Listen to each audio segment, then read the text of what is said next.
Welcome to Turmeric and Tequila with your host, Kristen Olson. Questioning a better way, one gracefully disruptive conversation at a time.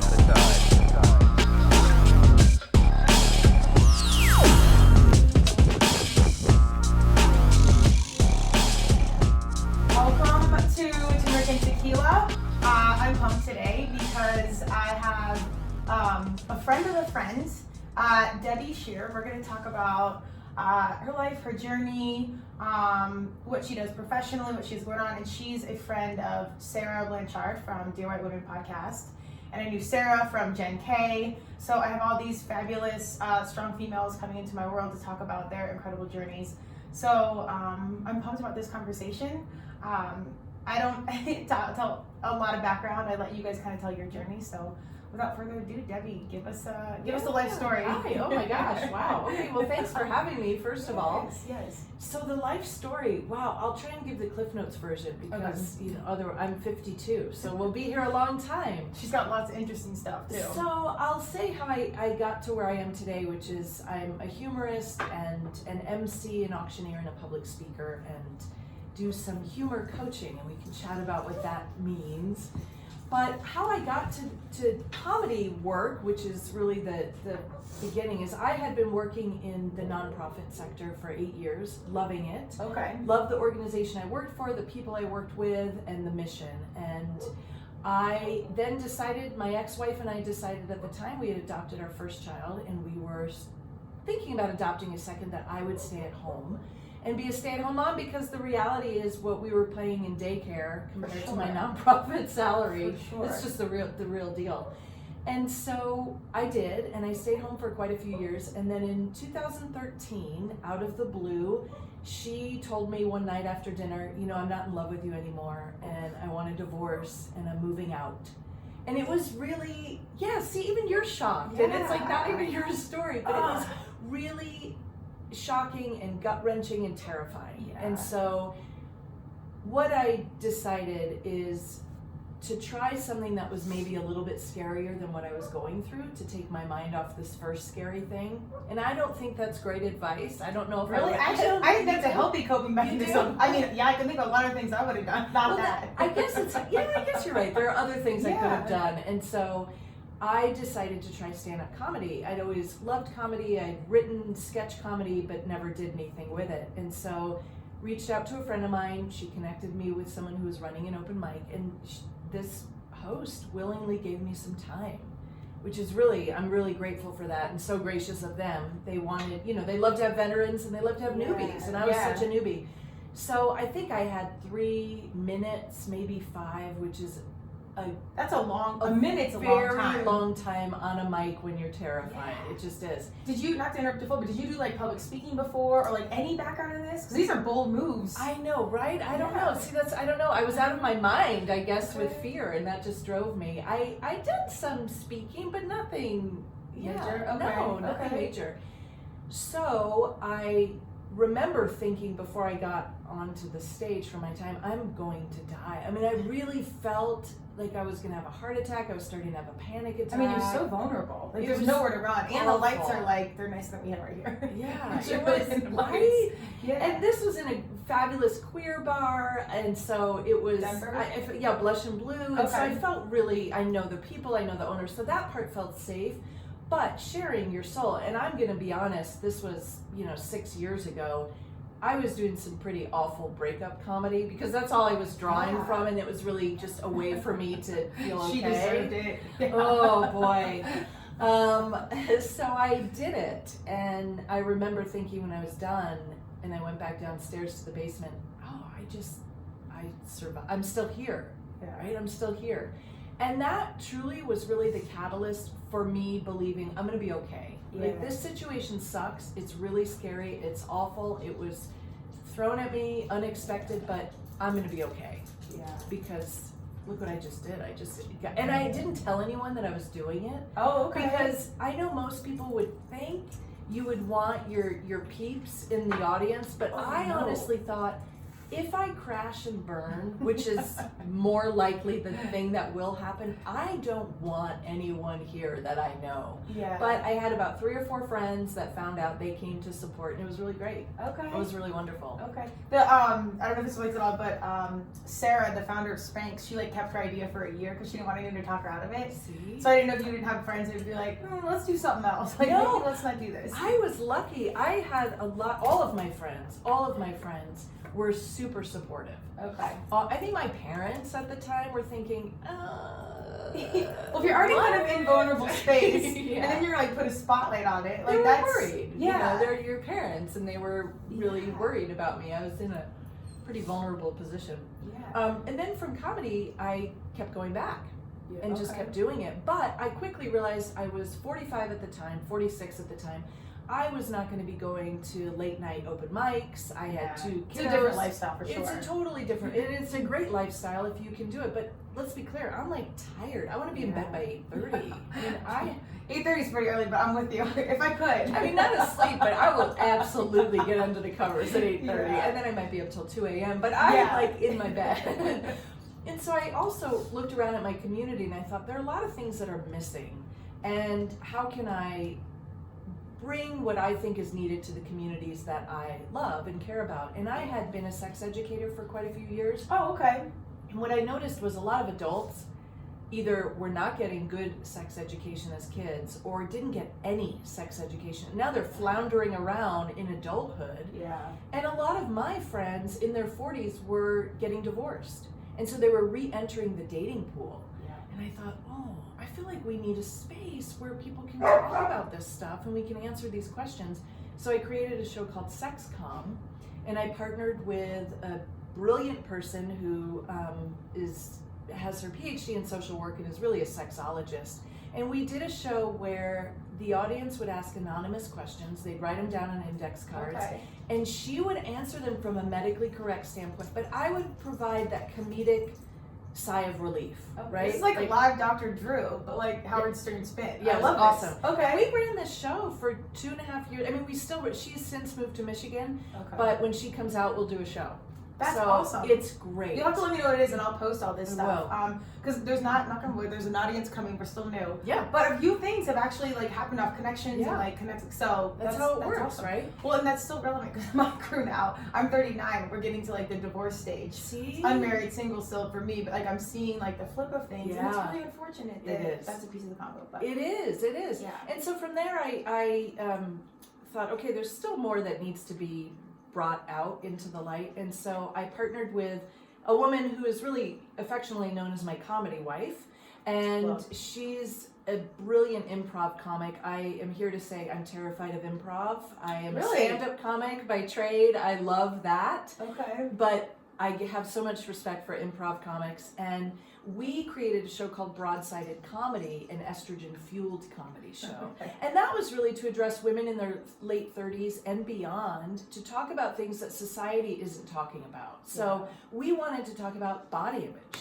Yeah. Like, you have a body, you have a belief about your body, and it doesn't go away when you're 52. Right. And you Or kind of be conscious 62. that that belief is like circling in your mind, and it's kind of guiding what you're doing. on a daily basis. Exactly. Yeah. So we created this show that involves sketch comedy and stand-up, and we always included an educational component, and just wanted to bring to the stage for mostly women, but we had a lot of men who would come to our show.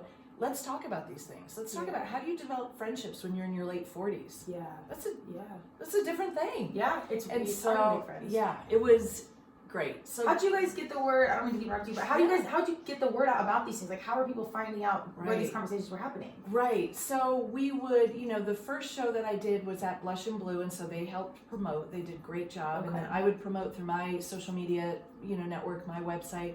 And then for Broadsided Comedy, we kind of rotated venues, and then we landed at the Clock Tower Cabaret, which is like one of my absolute hands down best venue in Denver. I love that place. And the people who own it are amazing. They support women in the arts fully. Okay. And so they would push it. And so they were doing their own marketing. We were doing our So marketing. you kind of had like a base. That's because it really, to get that off the ground and find like that channel to speak to, like the community's there, but the challenge is always like, how do we get the word out to the right people? Right. to It's show hard. up and buy tickets. Right. Because Right. people want it, but if they don't know it exists. Yeah, Right. absolutely. And 40, 50, 35, 40, 50 plus, not everybody's on social media. Right. So that's a whole other situation. Exactly. But so, Yeah, I mean, that's exactly amazing that you guys got what you got going with, you know, the Yeah. grassroots efforts in the community. I know, it was really fun. And so now you know, and comedy is fun, and doing the shows was fun, but it's not, for me anyways, it wasn't a financial, Sure. you just, It's a passion project. it's a passion project. Yeah. And those are so important to have, but Welcome to mine. exactly. Here's your passion project. You love This it. is why I'm And- asking, like, how'd you get the word out? Let me get a pen really And quick. someday you'll, yeah, I know, but it's true. It's true. It's Yeah. finding that balance, right, between what's paying the bills, and hopefully what's paying the bills is still something that you love to do. Yeah. But then there's that really heart-centered, you know, creative thing that I've been lucky enough to partner with women who are just amazing, Yeah. and so we're allowed to have fun in that way. Well, it's so helpful when you have that community, whether it's a venue or a friend that's pushing you, or it's just something that you can have, like someone else's eyes on your project, or be like, you know, call up this person and, you know, have them on your cast, or book this venue, Yeah. and all those little plays. I mean, it really does take a village to get stuff off the Totally. ground. Always. But and on the flip side of that, that's also how you make some of your good friends later in Yeah, life, and I don't know, it provides like these really authentic channels to connect. Absolutely. Not I mean, something to Taryn, show. the woman that I do broadsided comedy with, we are each other's like rock. I mean, Yeah. I've laughed more with this person. I've certainly cried more with this person. And it is true. And that was a relationship, a friendship that really didn't develop until we were in our 40s. Okay. So, you know, it is comforting to know, yeah, you can have these really solid, beautiful friendships. Yeah. Yeah. Well, one of my friends, she's on my cast. I've known her since like second grade, actually kindergarten, I think. But she's like, you know, the whole first half of your life, same age as me, you're kind of just figuring it out. And then the second half, you're like actually doing what you want to do. Yeah. And I'm like, well, holy shit, does that mean we're halfway there? Yeah, It's yeah, like, yeah. I got a lot of stuff to do. I know. Well, there's a great group in Denver, Second Act Women. Okay. And, Oh, I think I heard about that. Yeah, Another friend, oh my gosh, weren't they just on the news or something? Yeah, oh yeah, they're Yes. phenomenal, Okay. Barbara and Lupe, and they really created this because they had both been, you know, had experienced ageism, and they're like, wait a minute, we're not done when we're in our We're just getting 40s and started. 50s and 60s. Yes, we have a lot of value and a lot of worth. So Yeah. they have a wonderful group for people who are in their 40s and maybe trying something new. Like for me, I was working in nonprofits and then had this, you know, kind of catalyst for change, really is what it was, and then took a major turn. Pivot. Well, it's so. I don't know if you're big into like energy or intuition or anything like universe, or religion. I kind of say however you package it, it's similar. Yeah. But it's so funny. I see like, and I say this a lot on the cast. My type A strong, like we're gonna do things the right way. We were organized. We got it together. Like universe has to like fully kick you in the gut to be like, okay, I need you to pay attention now. Like here's where you're supposed to be going. Absolutely. And it almost takes something that like really breaks you down. Well, it's funny. After we got divorced, I had a good friend who is a Reiki master, and she came over and was doing, you know, a lot of just healing work on me. And she said to me that the situation is you needed this to happen in your life. Like, give your ex the thanks that she deserves, because you would never be doing comedy, you would never be emceeing or speaking or auctioneering. Any of these things would not have presented themselves. Isn't that crazy? So I am grateful for that. You know, while in the moment it was awful, I am so grateful. Right? Yeah. I mean, I think you really have to turn back and look at stuff in your life and be like, that was terrible, but thank God that happened. Yeah, for sure. For But it's also like, does it got to be that intense? I know, Like, right? But you know what? You just said it best, and that's what my friend Angel said. Sometimes you're not getting the messages that are being gently lobbed at you, and so the universe says, "Okay, fine. I'm gonna bitch We slap you." tried to do it your way, and it didn't work. So let's really shake it up." Right. And these, again, when I have these conversations, it's my quote unquote smartest, strongest, most resilient humans, and it takes like that full breakdown breakthrough to like get to the next level. Yeah, for sure. So, do you know the Bovine Theater? Yeah. We just did it. It was one of my friend's husband's 40th birthday. Oh, fun. They rented it out, and the improv, the way they can operate. I know. Oh my God, cerebral humans. I like know. quick, smart, witty. Like unreal. Super, yeah. Yeah. It's amazing to I feel watch. like they could be doctors or improv. One Yeah, of the two. it's pretty powerful. Yeah, I love it. I love watching it. So we have comedy. Yep. Breakdown, breakthrough, comedy. Yeah. And what was your nonprofit space? Just out of curiosity. Reproductive rights. Oh, okay. Yeah. Because as we keep going, I love hearing how different pieces of the story kind of culminate Yeah. to this thing, and again, Yeah. unintentionally so. Yeah. Okay, so at comedy, and where are we at? Does that bring us to current Yeah, now? so comedy was great. I loved it. And then as a result, a lot of people started to ask if I would come speak about things. So, because my comedy was more comedic storytelling, and I've never been a one-liner comic, although I love one-liner comics. That's not my jam. And my audience was not, a traditional comedy audience. And so what I was being asked to do was really come to speak about things that were difficult to talk about and bringing humor to the table. Yeah. And that's what I love to do. That's my passion. And so I started to talk a lot about transracial adoption. My 2 boys are adopted and they're African American. And talk about white privilege, because the only lens that I can speak from is being a white mom of 2 black boys, right? Yeah. That's my lens, but it's my responsibility to speak about it, for sure. And so, we don't talk about grief in this country. So how can we have a conversation about grief and use humor really as the way to dig a little bit deeper to find the nuggets that do live within each story and each topic, regardless of how challenging it is, difficult, painful it is. There's still the funny is to be found. Sure. Right? Sure. And so I do a lot of that, so it's all it's so interesting saying it this way, and like kind of, this little path that leads you, right? And the little breadcrumbs, and you're like, oh, I'll try this pumpernickel breadcrumb takes me to the left. Well, what will that be like? So, When your skill set from like 5 years ago somehow plays in, and Right. it's like all the whole puzzle kind of like fits together. yeah. And again, it's just so ironic because, we're planned and we try and we're strategic, and Yes. it's like, oh shit, well, there is a large Yeah, order. exactly. Someone else was planning this the whole time. Like, I Yes. could have taken the load off. It is funny. You know? And then I was emceeing the whole time. People would ask me to come MC events, which I love. And then in 2016, I thought, okay, I love stage. I love connecting with nonprofits. I love connecting through humor. So I went to auctioneering school.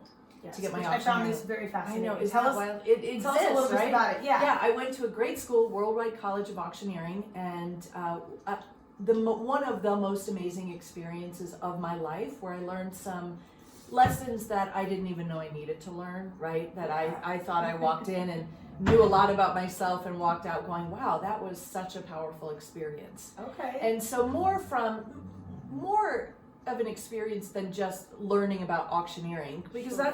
that's important, but you can watch a video and learn about it. But it's just the people I engaged with, I was really in a space with people who were fundamentally absolutely opposite from me. I would think right? so, We're which very makes it so different. cool. It was cool. And it's really where I saw yet again that there's still threads that connect us all. Sure. And we're in such a fractured time right now, and really a wounded time in our country, that we have to find those threads that connect us. Well, I hope this is the breakthrough of our country. Right? Yeah, I really think so. I always say, I think the silver lining, regardless of what side of the fence you sit on politically, is that whatever the conversation is, it's creating conversation. It's cultivating conversation. And our kiddos, they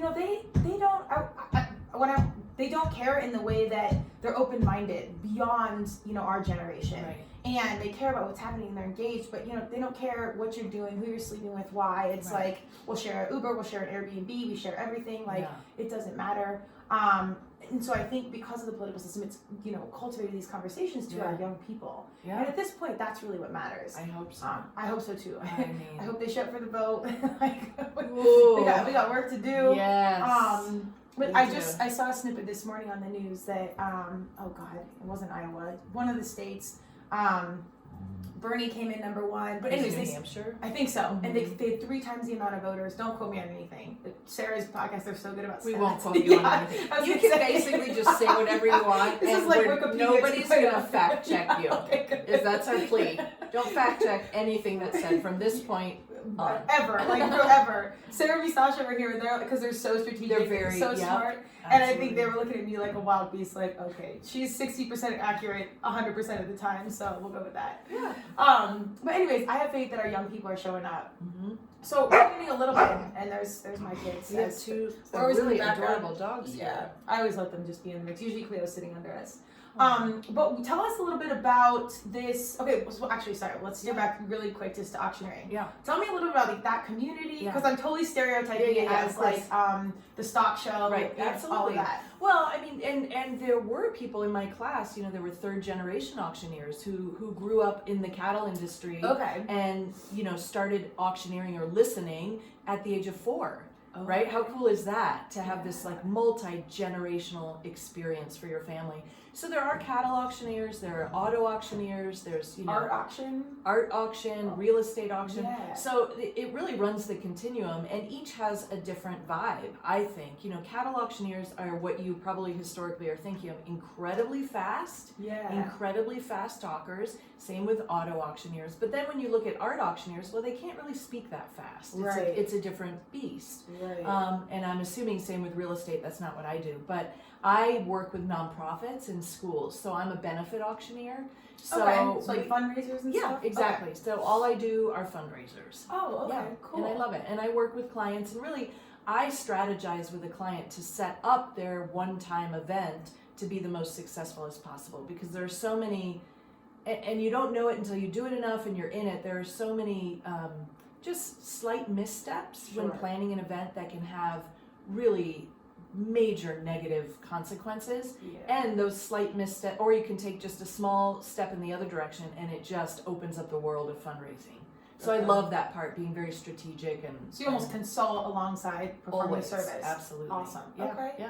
All right, well, here, Debbie, if you're looking for that. Yes, that's great. Okay, so we're at auctioneering, and now does that bring us to current? Right? Yeah, kind of. I mean, Okay. now the current pool is speaking and emceeing and auctioneering and comedy when I can. I mean, I'll do comedy anytime somebody asks me if I'm available. I will do it for sure. I love it, and I think it's great stage time and mic practice. You know, it's just really important. But the speaking has been really fulfilling for me. Yeah. And then the newer thing that's come up is this humor coaching, which is so funny to say out loud, and we need a new word from coach. Can you think of a new word? I don't know. You mean for coach? Yes, it's so, I feel like it's overused. Like humor leading, or I don't know, because I'm with you, because I've had like lifestyle coach and this coach. And it's, I want to say like humor consultant, because it's almost like, that works. Like I'm guiding you a little bit, but then it's like you set them free. Yeah. I don't even know what I this is. that. Yeah, you that feels better. But it's really just, I've had a lot of people over the years say, can you help me write this presentation or infuse it with more humor? And so humor coaching is really for people who want to connect with their audience through humor. Yeah. People who want to find their personal style of humor, what that is, because we all are funny. Right. We are. And there are people, I've met people say, I'm not funny, and just spending a little bit of time with them, I can weed that out. And it's just finding that, right? Because, and using it appropriately. There's certainly appropriate and inappropriate humor, and you wouldn't use inappropriate humor in a talk, I would hope. Maybe you would. I don't know. Depends on the audience. I don't know, right? Know your audience. So I work with people to do that, to help them connect with their audience and just infuse more humor in their life. Well, I hope our future politicians or current politicians seek out to you, because the one-liners, I don't know if you've watched any of the debates. A few. Oh my, I'm like, really? Like, you pay all these for like, you know, rhetorical criticism. I was a comm major, so, and by no means was I, you know, deep in it, but you have really gifted speechwriters. I know. Please get a comic to like consult with you on these like really bad mom and dad jokes, which no hate to my mom and dads, but it's brutal, man. Well, and then you're only accessing a portion of the population, right? That's going to land with certain people really well, but then you've got an entire, you know, rest of the demographic that's left out. So absolutely. Well, on that note, so I think I told you in our phone conversation, and I was so pumped today because I was telling Debbie, one of a few conversations I've had where we didn't know each other, and this connect to connect. So the conversation right now, we didn't even really do a lot of warm up, is so, I mean, you guys are hearing it as we're having it, and I love that. Because the authenticity in the convo is so pure.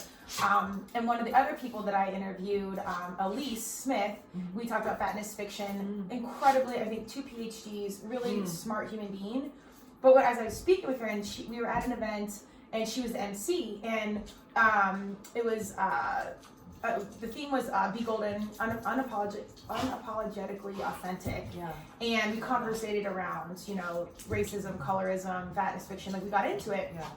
And it's a certain human that's there. Like you know you're showing up for that. You know what combos we're gonna have. So even though they're uncomfortable, you kind of have an audience that's prepped for that. Right. But when I was watching her MC, she was talking about these heavy conversations, and the way she could like lay in the comedic portion, it's like we're having this heavy combo, but it was so digestible because we were laughing alongside it. Yes. And the power of that humor to like usher in a deeper message to hit home. It's huge. It's unbelievable. So It if is. you can, you know, put that into like the homes of America and the world beyond. Yeah. I think that's how we really open up doors. Yeah. And now with where we're at politically and our, you know, everything, now's the time. Absolutely. So yeah, and I think humor and laughter, both of those things, and they don't always go hand in hand. I mean, there are many things you'd probably find humorous, but you're not laughing. Right. And then we always have laughter that's not tied to something humorous, whether you're laughing because of something that's so inappropriate. I was just at a meeting the other night, and my friend was also in the meeting, and I got a text message, and I read it, which was a mistake and not cool on my part, and I thought, I cannot make eye contact with this person. We will both just dissolve into the, you know, church giggles. So, and there wasn't even anything funny. It was just that space, right? That tension. But we know humor is used as a way to connect us. Yeah. I mean, we are social creatures and we survive through connection. yeah. And so researchers have found now, like they can date humor back so long because they really do think that relief that laughter brings kind of takes us out of that fight or flight. Yeah. And then we're bonding, right? And now we have this moment of, oh my gosh, Yeah. it's release and relief. And so I do think using very appropriate, and that's the key word, humor, when you are talking about difficult conversations, allows the audience to take a breath and to just settle for a second. And that can change the entire energy of the room and their entire mindset, right? And then they can dig a little bit deeper. Great. And then you know the exact place to where you need more humor, right? To get them to go a little bit deeper. Yeah. So it's not, you know, a lot of people have said to me, you can't make fun or use humor to talk about transracial adoption. And I always say, but I'm not making fun of that topic. Adoption to me, I'm adopted, I've adopted siblings, I've adopted children. I am very much involved in the adoption community, and I find the decision to adopt one of the most serious decisions you can make. Sure. We're not making fun of it. We're using humor to elevate the entire experience and the entire conversation around it. And that's the difference. Sure. And I think there's a nuance to that. Well, I feel like it almost adds such a humanization. Is that a word? Like It a can human. be. We're not going to Weird. research it to find out. It's right next to Bootylicious.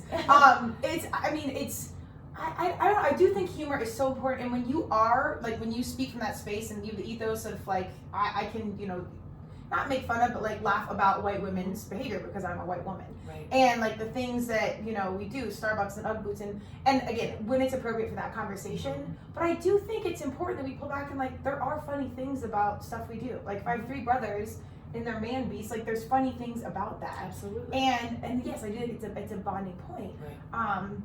And if you can start with like a little bit of humor, and it's just like you said, it like peels back layers for us to go deeper and deeper. Absolutely. And in a divided world at this point, like we really need that.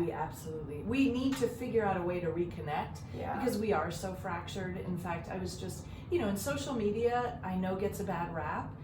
I love social media for so much. And really ultimately, nothing that's technology should ever get a bad rap because it's the humans behind it. It's responsible. Right, we're the ones that need to be responsible. Yes. So instead of blasting Facebook or whatever we're blasting, go after the humans that are using it in a way to harm, right? That's my thing. Like, if you can't have a conversation on this platform that is still engaging the human quality, then get off of it.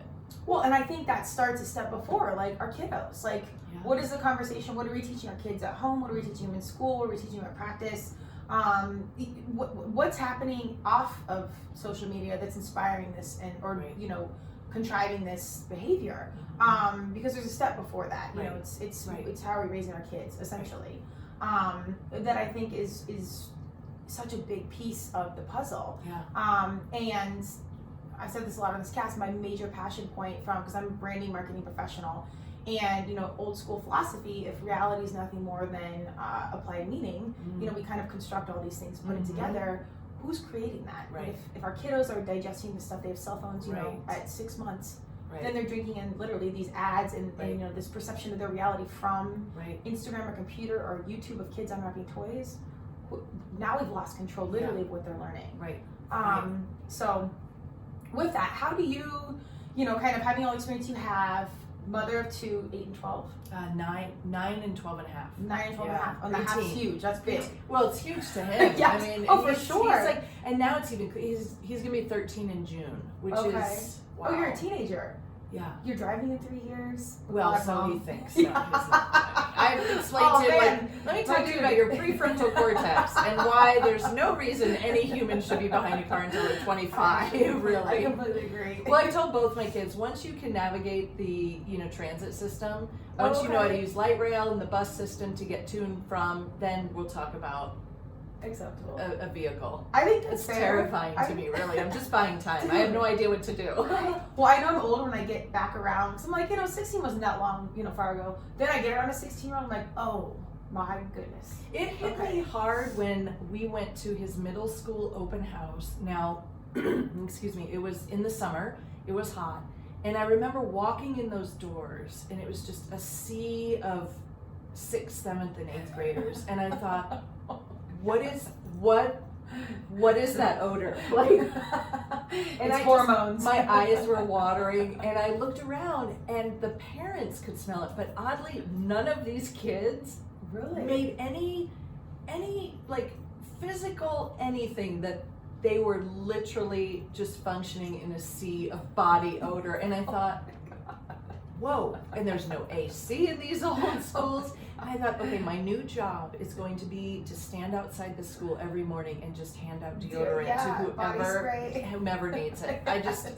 It was fascinating, but yes, so we're in it, and I'm, marching towards menopause, so we have got dueling hormones in our house, and it is the real deal. Yeah, and we're not talking about that enough.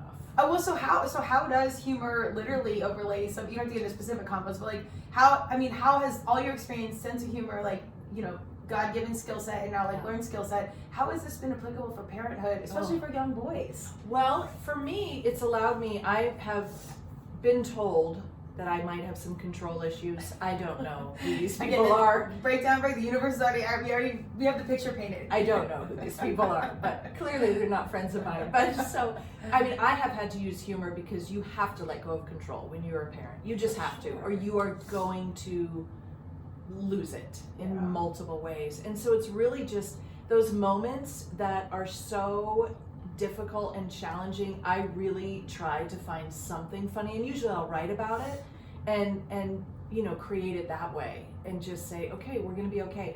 And having your support system. I have some mom friends that are just, I know I can reach out to them any time of the day and they've got me. Yeah. Right? Like we all have our support, whatever that looks like to you. I'm not a parent, but with my dogs, if you see any of my social media, they run my life. Cleo her name is Cleopatra because I wanted a strong female name. Little did I know this animal, if my good friends will be like, oh no, that's a human. Yeah. Like her, and then now Colette's in the tribe. So I'm on 3rd on the totem pole. See? So I've let go of control there. So I can only imagine what it's like for a kiddo. Yeah, it's tough.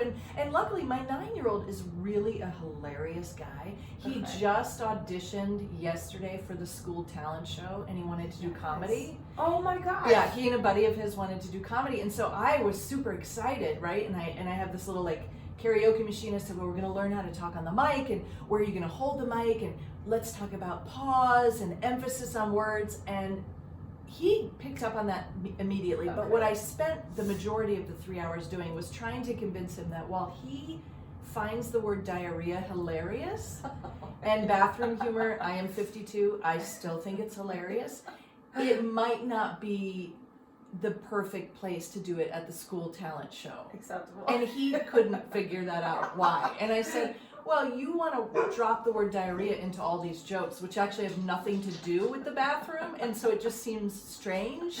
It's going to be odd. But that might be his brand of comedy right there, though. Well, and he even said to me, I mean, the guy is a salesman. He's like, all of my friends think it's funny. Oh, that's And like I a mom said, shame a little bit. Yes, they do. But those friends have parents who are also going to be in the audience. So it's know your audience. Your audience is bigger than just your buddies, right? Yeah. It's bigger than 9-year-olds just laughing hysterically about diarrhea. Oh my! Is this because he saw you do some of your comedy? Like, do they come to He your saw shows my every day? diarrhea comedy. Yeah. And he said, Thanks, I Mom. want to be just like you. No.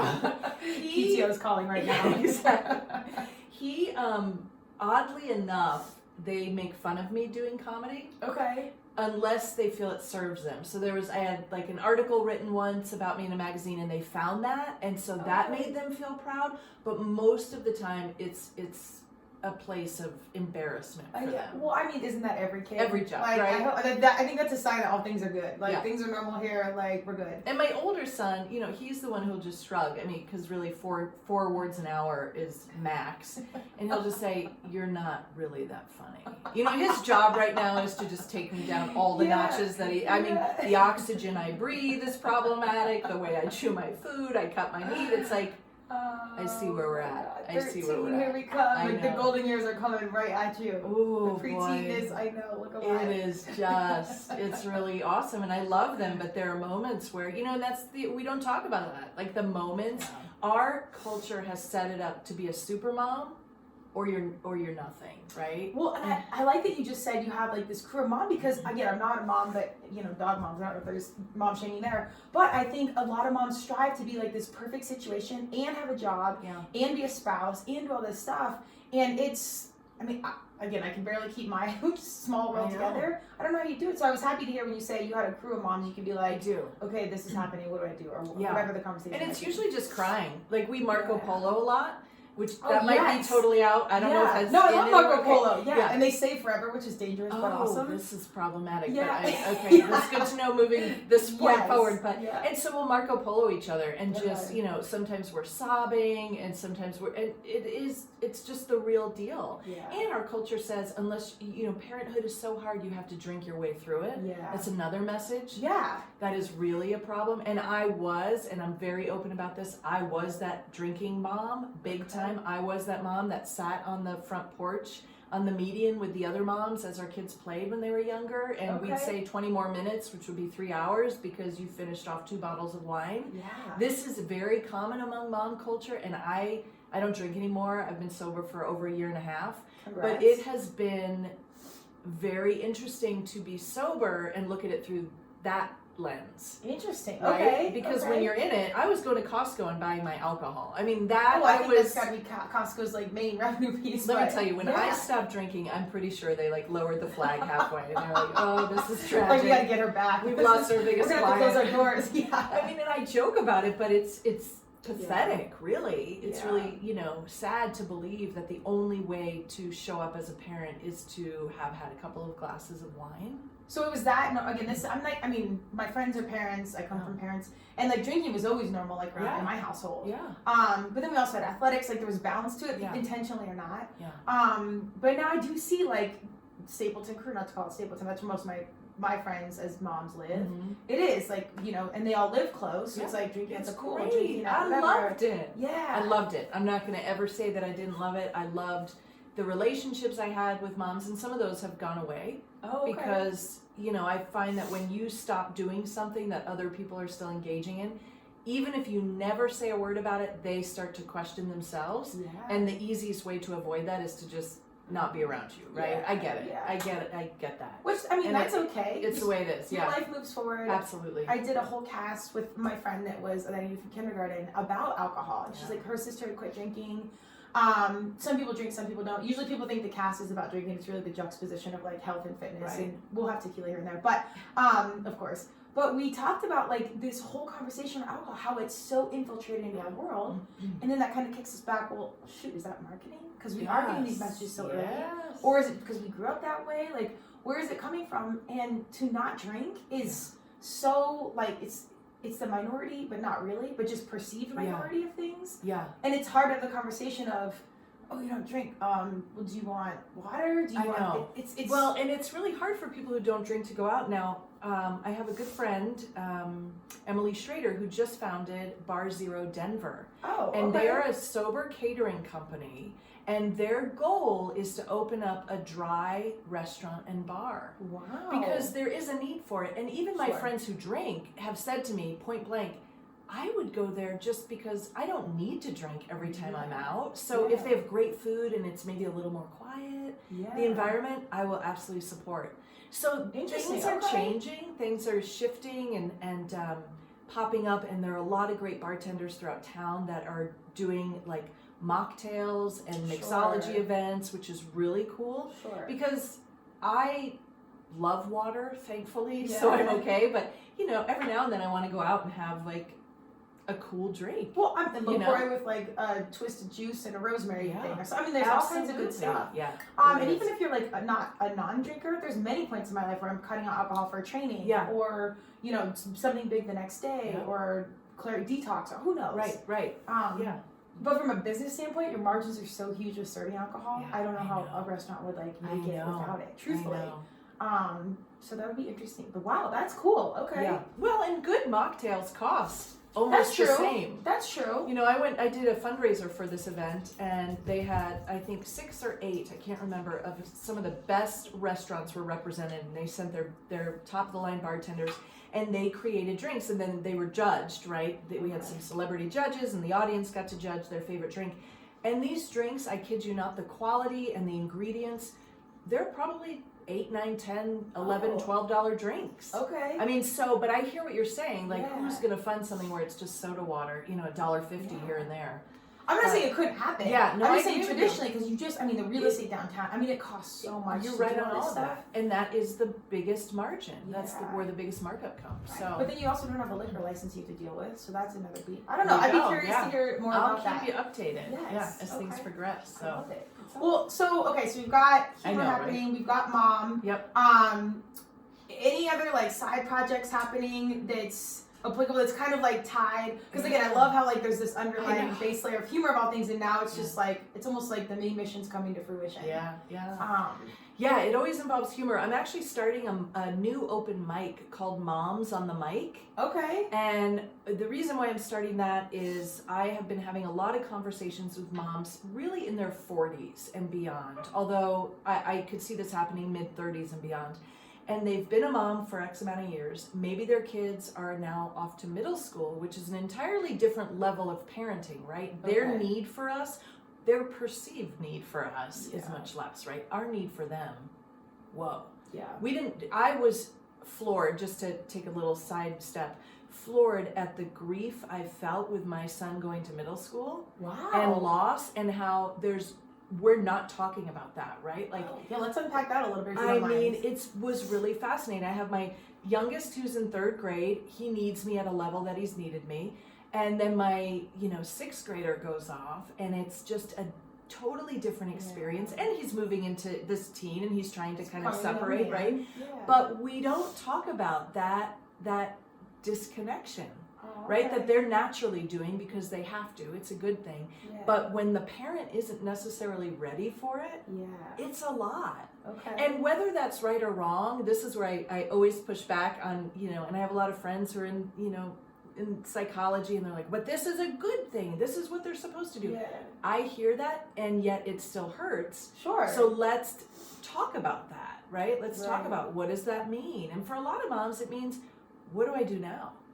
Right? So it's like a loss of identity. It's a loss of identity. I mean, I know for me, when I quit my job and I became a stay-at-home mom, and I'm so grateful for that opportunity, I did lose a piece of myself. Oh, I hear this all the time. And what are we doing about that, right? Like, that's a big deal. So in my conversations with moms who are a little bit younger than me, they're saying they're craving something. Yeah. And what I think they're craving is this outlet and this desire and drive to be heard. Right? I mean, I can tell you as a mom how many times I say something and I'm like, well, nobody heard that. This mic on. Test. I should do it from my karaoke machine. Seriously, just bring the mic with you around just to annoy your sons and be like, all right, you listening? I mean, my sons listen when they hear the vacuuming up Legos, because I've told them my favorite sound is the sound of Legos being vacuumed up, and then they come running, right? It's like, ah.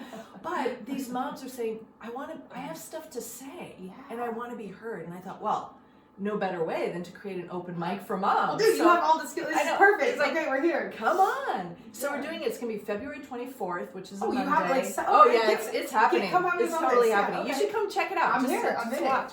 And it's at Hope Tank, which is like my favorite store in Denver. They're on Broadway. They're down by Sweet Action Ice Cream. Oh, okay. And by what's the Buffalo Exchange? Yes. So Hope Tank, and they're a wonderful store because every purchase, a percentage goes back to the community. Oh, cool. So they're way into giving back. They're amazing. Got such cool stuff like that down there. Oh my gosh. They have a great store, and they're really inclusive. It's wonderful. And so we're going to host it there at the store because they have space to do it. Okay. And it's going to be a traditional open mic. You come in, you sign up. You don't have to do comedy if you want to. If you're a poet, do poetry. If you sing something. The point is for moms, and I want to be really clear, you don't have to be a mom of humans. You can be a mom of dogs, of cats. If you identify as a mom, you're a mom. I want to say even just like a leader of humans in general. Exactly. Or animals, or someone that just somebody that come on down. To say. Yeah. And so it's just giving people a space to get on a mic. I've worked with a lot of women and moms who that's a very scary thing for them. Yeah. And to get comfortable with talking on a mic, and more importantly, get comfortable to being heard. Yeah. Right? Yeah. Because you're going to have an audience of people who are there to 100% support. But I mean, if you pull that back and see, because I've had so many of my friends, that had kids later in life, and, they're accomplished, they had a degree or degrees, 6-figure job, corporate world, whatever, and then you go home and it is such a life switch. But from my perspective, you are now coaching to our future, these 2, 3, 1, whatever, young humans, to digest the world accordingly, and like shaping that, like that, your voice is more important there than it is to the rest of the world. I totally get the psychological, perception of like, now I'm on the mic and I'm in front of people, but like what really mattered is what you've been doing all this time. Totally. And they're going to be your harshest judges, so like Absolutely. don't worry about the rest of the crew. Yeah. And they're probably drinking wine anyway, so whatever. Yes, exactly. So I don't know, but like when you unpack that a little bit more, it's kind of funny. It's like, well, no, the job you were just doing is actually the most important. You weren't getting 6 figures, and it's probably harder work. Right. But now we just need you to talk and speak about what's going on. Yeah. Do you think you'll get as many dads as moms? I think there's one dad who's coming, which is fine. I mean, we called it Moms on the Mic because my comedy wife Taryn and I were co-hosting it, and we're both moms, and we always look at what can we bring moms that maybe they don't have access to, right? And I've had some moms, interestingly enough, who've come up and said, will you take me to an open mic? Oh, okay. And I think, yes, girl, yes, but let's find an open mic that is going to be, comfortable for you. There are some open mics that maybe a brand new comic who's 40-something years old and, having her husband or partner, whoever, babysit the kids might not feel as comfortable stepping into. Yeah. So, And we just, I've had a lot of women in my life for some reason, regardless of who their partner is, say, I just don't feel like I'm being heard. Yeah. I don't feel I'm being heard. God, I hear that all the time with every human, like whatever, whether it's relationship or occupation or whatever, like not being able to be heard. But I usually think that comes back to like us using our voices. Well, absolutely. And what do we all need? We really do crave that somebody's listening to us. Yeah, of course. That's how good do you feel when you are able to say something in front of somebody and you know for sure that they heard you? Yeah. It's the most just rewarding thing. It really is a comforting thing. And so to give people a space, come say it. We're going to listen to you and cheer you on. Well, and I would back it with embrace all that knowledge and wisdom. Just because it's not a degree or something else, like, I mean, the things and stories and skill sets you probably pulled from raising your 2 kiddos. I mean, there should be a degree in that. Like, I've been a parent. If you're going to be a parent, here's the degree you need. Right? You're right? Because I was that parent when we were adopting our first kid. I intentionally did not read anything. Oh, okay. And I'm not saying what you expect and expect. Yeah, and I wasn't. These are the cliches I know. Yeah, like I wasn't pregnant, so it was one of those weird things. Like I don't know. But I'm not saying that's good. I just thought I don't want anything to cloud. Yeah. There's so much information and so much contradictory information. Well, yes. And that's what really, you can go down a rabbit hole. And so I thought, and I don't think that was the best idea. I think there are some things that are worthwhile to read, right? Yeah. Let's be clear about that. But like how to put in a car seat, that might have been great information to have. Or, have a crib. Like when you adopt, you might wait 2, 3, 4 years, but when that call comes, it's immediate. Okay. And so that happened with both of our kids. And we didn't have anything in the house because I was superstitious, so I didn't want to set up the house. Yeah. And I remember when we came back from New Jersey with our second child, we had like, where's he gonna sleep, right? His brother, there's no, like, so he slept, honest to God, in like a little, I don't even know what it was called, basically a box from Costco. I don't know. Let's not glorify it. It was the wine box. I'm just kidding. Yeah, I was drinking then, so it probably was the wine box in our closet. Okay. Like, you're you fine. just do what you do. Here you go. And then when he came out, there's a big joke. He's coming out of the closet. We were so proud of you. Yeah, there you go. It's like 2 weeks. It's already part of the comedy routine. Right? I love it. Yeah, Yes. exactly. Okay. So, I didn't know anything. Yeah. And But I I think figured it every out. parent would say that. Or, I mean, again, in the candid conversations that I've had with parents, like, we didn't know. And even the stuff we Googled and ran, tried to do all the right stuff. Yeah. Like, we had, my parents, they were like, 6-pack of Coors Light. There's 3 or 4 of us running around. Oh, yeah. Like, I'm glad we're all still alive. My parents, now my mom has passed away. My dad's going to be 85 in April. Okay. My mom, when she came out to visit and we were really stressing about the car seat, she's like, ugh, when you kids were little. I thought, oh, here we go. Yeah. Okay, Yeah. this is going to explain a lot. Yeah. I mean, you just really just stood up in the back of the car and held it on. And I thought, oh, she's not wrong. Yeah, Like, right? That is true. We did not have car seats. I mean, there were seatbelts in those cars, but I don't even think she had a seatbelt in. I mean, but it's a But we were different driving in age. tanks. And you know? also that, yeah. I was gonna say, you're gonna, for 16-year-olds, just get them an old junker. Oh my It's like gosh. you could run it through anything and Yeah. you're still good. You'll be paying a lot for the other situation, but Yeah. I mean, Yeah. my mom was so, I would say, and we lived pretty far from school and grocery stores, and so it was always a drive. And I'd say, I have to go to the bathroom.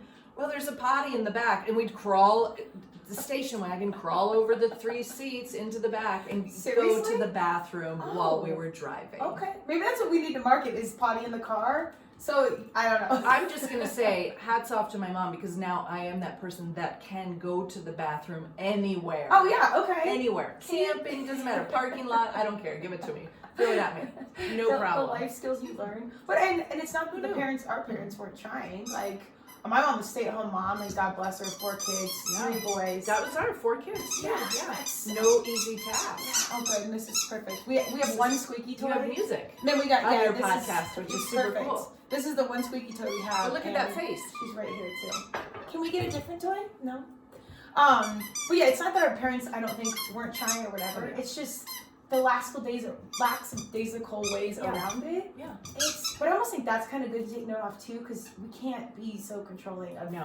things. And I speak of my dog when I talk about this. It's case in point. Using her voice over here. You gotta just let some stuff work its way out. Oh, Which is yes. also a skill set in itself. Absolutely. So- Absolutely. And your kids are learning. They're watching you. They're watching to see how you respond and how you come back. Yes. And I'm honest with my kids. We had 2 weeks ago a really rough couple of days. Not gonna lie. It was brutal. I cried. And at one point after dinner, they just would not quit with each other. Fighting. And I said to them, I'm tapping out. Yeah, it's too much. I'm going upstairs.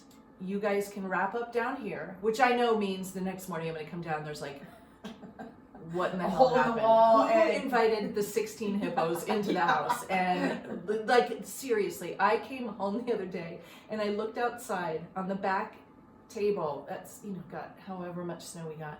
And there's a cinnamon container. And then there's cinnamon all over the snow. And I said, I know what happened, but I just really feel the need to hear them explain what happened because that's usually most of the fun. Yeah. Hey guys, can you come over here for a second? Could somebody explain to me why there's cinnamon out here that's now empty? It was Costco sized cinnamon container. Yes. And cinnamon all over the snow. And they looked at me as if I was so stupid because everybody knows what they were doing. And the oldest one shrugs and he used his 4 words during this time. And he's like, we were eating the snow with cinnamon. Like that, like, Duh. duh. And walks away and I thought, Well, this is low sugar. Okay. I knew you were doing that. I just wanted to hear if you were going to come up with something better than the obvious. Like, wow. Okay. Is that a thing now? Cinnamon and snow?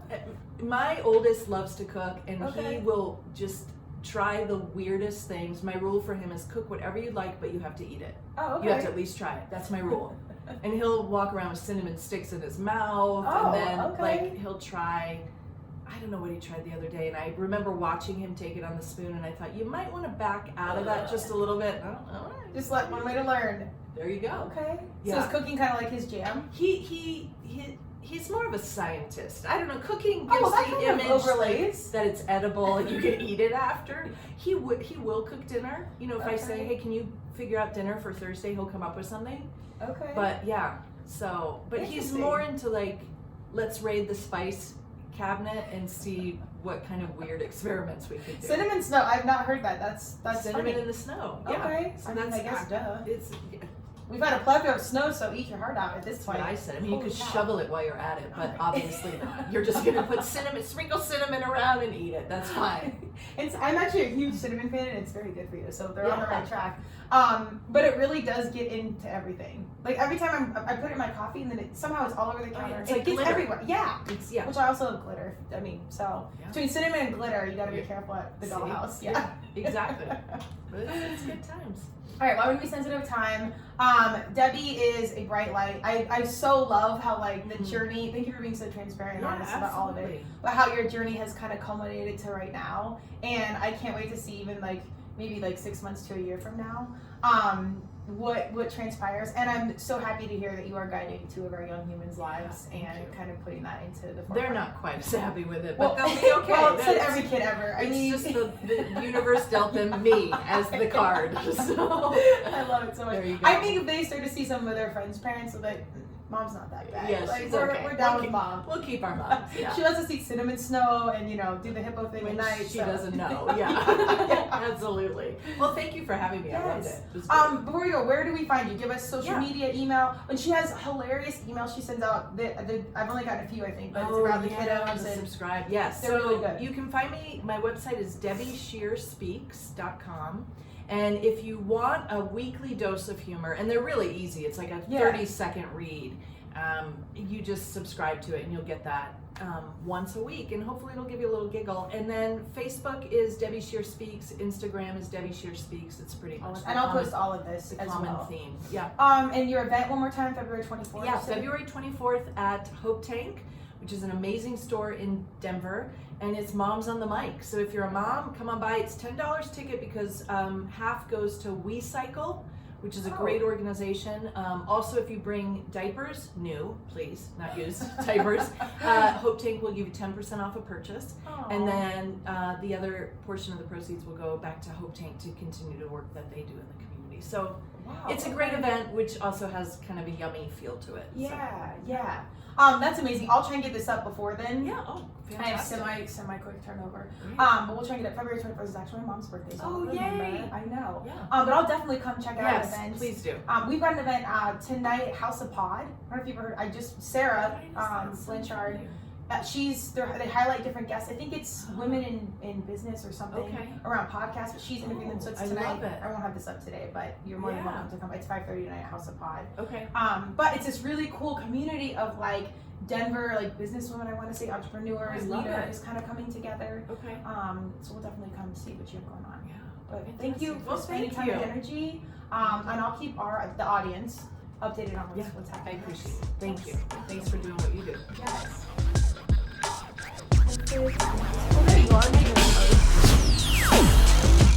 Thank you for joining Turmeric and Tequila with your host, Kristen Olson. Tune in next time, and don't forget to subscribe on Apple, Google Podcasts, Spotify, or wherever you listen.